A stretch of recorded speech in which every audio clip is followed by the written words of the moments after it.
ನಂದು ಲೋನ್ ಇತ್ತು ಶ್ರೀರಾಮಲ್ಲಿ ಕಾರ್ದು. ಹಾ. ನಾನು ಅದು ಏನೋ ಅಂದ್ರೆ ಕೇರ್ ಮಾಡಿ ತಿಂಗಳ 2 ಸಾವಿರ ಇದೆ.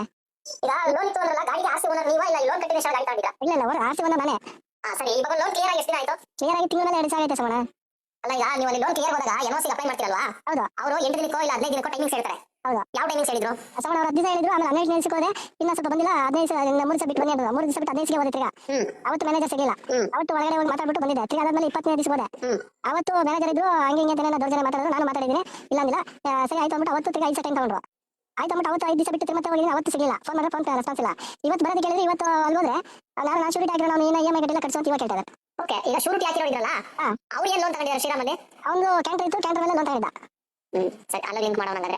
ಅಂದ್ರೆ ನಾನು ಪೂರ್ತಿ ಸೆಟ್ಲ್ಮೆಂಟ್ ಹೋದಾಗ ಒಂದು 31,000 ಬ್ಯಾಲೆನ್ಸ್ ಇತ್ತು. ನಾನು 31,000 ಅವತ್ತೇ ಹಾಕ್ಸಿದ್ದೀನಿ. ಇಮೇಲೆ ಫೋನ್ ಮಾಡಿ ಅವ್ನ ಕೈಲಿ. ನನಗೆ ಒಂದು ತಿಂಗಳ ಮೇಲೆ 2-3 ಸಾವಿರ ಇದೆ ಇವತ್ತಿಗೆ.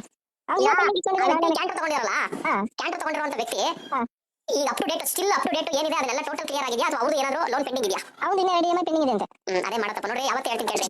ಶ್ರೀರಾಮ, ಚೋಳ ಮತ್ತೆ ಮ್ಯಾಗ್ಮಾ ಮತ್ತೆ M&M ಇವರೆಲ್ಲ ಏನ್ ಗೊತ್ತಾ, ಎಲ್ಲ ಈಗ ನಿಮ್ಮ ಹತ್ರ ಗಾಡಿ ಇದ್ರೆ 1 ಗಾಡಿ 2 ಗಾಡಿ 3 ಗಾಡಿ ಇಷ್ಟು ಗಾಡಿ ಮೇಲೆ ಬೇಕಾದ್ರೆ ಲೋನ್ ಕೊಡ್ತಾರೆ.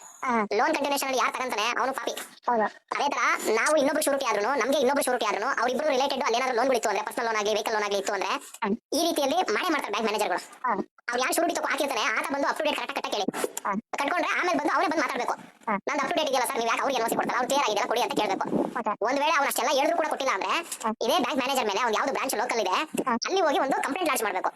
ಕಂಪ್ಲೇಂಟ್ ಲಾಂಚ್ ಮಾಡಿ ಒಂದು ಎನ್ಒಸಿ ತಗೊಳ್ಬೇಕು. ಕಂಪ್ಲೇಂಟ್ ಯಾರು ಹೆಂಗಿರ್ಬೇಕು ಅಂದ್ರೆ, ನಂದೇನಿದೆ ನನ್ನ ಲೋನ್ ಸಂಪೂರ್ಣ ಕ್ಲಿಯರ್ ಮಾಡಿ ನಾನು ಎನ್ಒಸಿ ಇದಕ್ಕೆ ಅಪ್ಲೈ ಮಾಡಿದೀನಿ.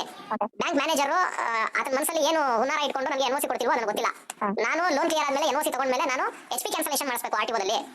SP ಕ್ಯಾನ್ಸಲೇಷನ್ ಮಾಡಿಸಿ ನನ್ನ ಹೆಸರಿಗೆ ಈ ಗಾಡಿನ ನಾನು ಮಾಡ್ಕೊಡ್ಬೇಕು. ಹಂಗಾಗಿ ನನಗೆ ಇವರು ಬ್ಯಾಂಕ್ ಮ್ಯಾನೇಜರ್ ಎನ್ಒಸಿ ಕೊಡ್ತಾ ಇಲ್ಲ, ಅವ್ರ ಮೇಲೆ ದಯವಿಟ್ಟು ಕ್ರಮ ತಗೊಳ್ಳಿ ಅಂತ ಒಂದು ಕಂಪ್ಲೇಂಟ್ ಕೊಡಬೇಕು. ಯಾಕೆ ಅಂದ್ರೆ ಇವಾಗ ನೋಡಿ, ನೀವು ಲೋನ್ ಎಲ್ಲ ಕ್ಲಿಯರ್ ಮಾಡಿದೀರಾ, ಎನ್ಒಸಿ ಟ್ರೈ ಮಾಡ್ಕೊಂಡು ಕೂತಿದ್ದೀರಾ. ಇವಾಗ ನಿಮಗೆ ಶೂರಿಟಿ ಕೊಟ್ಟಿರೋ ಹತ್ರನೂ ಕೂಡ ಅದೇ ಬ್ಯಾಂಕ್ ಅವರು ನಿಮಗೆ ಆ ಗಾಡಿ ಮೇಲೆ ಲೋನ್ ಕೊಟ್ಟಿದ್ದಾರೆ.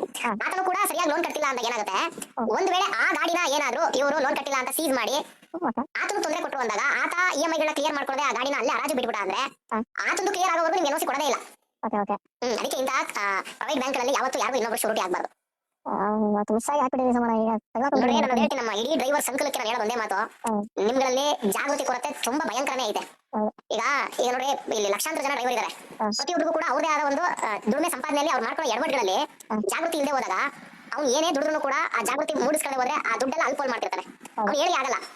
ಇದೇ ಸಮಸ್ಯೆ ಈ ಡ್ರೈವರ್ಸ್ಗಳಲ್ಲಿ. ಇವ್ರುಗಳು ನಾವು ಹೇಳೋದಿಷ್ಟೇ, ನಾವೇನಿಲ್ಲಿ ಏನೋ ಮಾಡ್ಬಿಡಿ ಅಂತಲ್ಲ. ಯಾವ್ದು ಸಂಘಟನೆಗಳಿರ್ತವೆ ಅಂತ ಸಂಘಟನೆಗಳು ಹೋಗಿ ಸೇರ್ಕೊಳ್ಬೇಕು. ಅದು ಆ ಸಂಘಟನೆ ನಡೆಸೋದು ಸಮಗ್ರ ಮಾಹಿತಿ ಗೊತ್ತಿರಬೇಕು. ನನಗೆ ಗೊತ್ತಿರೋ ಎಷ್ಟೋ ಜನ ಗೊತ್ತಿಲ್ಲ ಬಿಡಿ, ನನಗೆ ಚೆನ್ನಾಗಿ ಗೊತ್ತು. ತಿಳ್ಕೊಂಡಿರುವಂತ ಸಂಘಟನೆಗಳು ಇಟ್ಕೊಂಡು ಹಿಂಗಾದ್ರೆ ಹೆಂಗೆ ಅಂತ ಪ್ರತಿಯೊಂದು ಕೂಡ ಡೌಟ್ ನ ಕ್ಲಾರಿಫಿಕೇಶನ್ ತಗೊಂಡು ಮುಂದುವರಿಬೇಕು. ಅದನ್ನ ಯಾರು ಮಾಡಕ್ ರೆಡಿ ಇಲ್ಲ. ಯಾಕೆ ಅಂದ್ರೆ ಯಾರು ಹತ್ರ ಕುಡಿಕೊಂಡು ಹೋಗ್ತಾರೆ, ಯಾರು ಮೆಂಬರ್ ಆಯ್ತಾರೆ, ಅವ್ನು ದುಡ್ಡು ಮಾಡ್ಕೊಂಡ್ಬಿಡ್ತಾರೆ. ಬರೀ ಈ ತರ ಮಂಡಿಯಿಂದ ಕೆಳಗಡೆ ಯೋಚನೆ ಮಾಡಿ ಇಕ್ಕಟ್ಟು ಸಿಗಾಕಂತಾರೆ. ಇಕ್ಕಟ್ಟು ಸಿಗಾಕೊಂಡು ನಮಗೆ ಫೋನ್ ಮಾಡಿರ್ತಾರೆ. ಆಗ ಈ ಜಾಗೃತಿ ವಿಚಾರಗಳು ಅವ್ರಿಗೆ ಗೊತ್ತಿಲ್ಲದೆ ಲಕ್ಷಾಂತರ ರೂಪಾಯಿ ಸುರಿತಾ ಇರ್ತಾರೆ. ಏನ್ ಮಾಡ್ತೀರಾ? ಯಾರು ಮಿಸ್ಟೇಕು? ಕರ್ಮ ಅನುಭವಿಸಪ್ಪ ಅಂತ ನಮ್ಗೆ ಗೊತ್ತಿರೋ ವಿಚಾರ ಹೇಳ್ಬಿಟ್ಟು ಬಿಟ್ಬಿಡ್ಬೇಕಷ್ಟೇ. ನೋಡಿ, ಆದಷ್ಟು ನಿಮ್ ಫ್ರೆಂಡ್ಸ್ ಕಡೆಯಿಂದ ಕ್ಲಿಯರ್ ಮಾಡ್ಕೊಂಡು ಎನ್ಒಸಿ ಕೇಳ್ರಿ. ಕೊಡ್ಲಿಲ್ಲ ಅಂದ್ರೆ ಪೊಲೀಸ್ ಸ್ಟೇಷನ್ ಅಲ್ಲಿ ಯಾವುದಕ್ಕೂ ಮ್ಯಾನೇಜರ್ ಮೇಲೆ ಒಂದು ಕಂಪ್ಲೇಂಟ್ ಮಾಡ್ರಿ. ಅದು NCR ಏನಾದ್ರು ಕೊಟ್ಟರು ಅಂದ್ರೆ ತಲೆ ಕೆಡಿಸ್ಕೊಂಡ್ಬಿಡ್ರಿ. ಡೈರೆಕ್ಟ್ ಆಗಿ ಕನ್ಸ್ಯೂಮರ್ ಕೋರ್ಟ್ಗೆ ಒಬ್ಬ ಲಾಯರ್ ಇಟ್ಟು ಆ ಬ್ಯಾಂಕ್ ಮ್ಯಾನೇಜರ್ ಮೇಲೆ ಕೇಸ್ ಫೈಲ್ ಮಾಡ್ರಿ. ಆಗ ಕೋರ್ಟ್ ಏನೋ ಡಿಸೈಡ್ ಮಾಡುತ್ತೆ. ಇಂಥ ಮಕ್ಕಳು ಹಿಂಗೆ ಬುದ್ಧಿ ಕಲಿಸ್ಬೇಕು. ನೀವು ಯಾರು ಕಲ್ಸಕ್ಕೆ ರೆಡಿ ಇಲ್ಲ. ಯಾಕೆಂದ್ರೆ ಅಷ್ಟೆಲ್ಲ ಯಾರು ಮಾಡ್ಕೊಂಡು ನಿಂತ್ಕೊಂತಾರೆ ಅನ್ನೋ ಮನಸ್ಥಿತಿ ನಿಮ್ದು. ಹಿಂಗಿದ್ಮೇಲೆ ನಾವೇನು ಕುದುರೆನ ನೀರವರೆಗೂ ತಗೊಂಡೋಗಿ ನೀರು ಕುಡಿಯಪ್ಪ ಅಂತ ನಿಲ್ಲಿಸ್ಬೋದು. ತಲೆ ಹಿಡಿದು ಬಗ್ಸಿ ಬಲವಂತದಿಂದ ಕೊಡ್ಸಕ್ಕಾಗಲ್ಲ. ಅಷ್ಟೇ, ನಾವು ಹೇಳಕ್ ಹೇಳ್ತೀವಿ, ಕೇಳಿದ್ರೆ ಹೋದಾಗ ನಾನೇ ಬರ ಹೋಗಪ್ಪ ಅಂತ ಬಿಟ್ಬಿಡ್ತೀವಿ.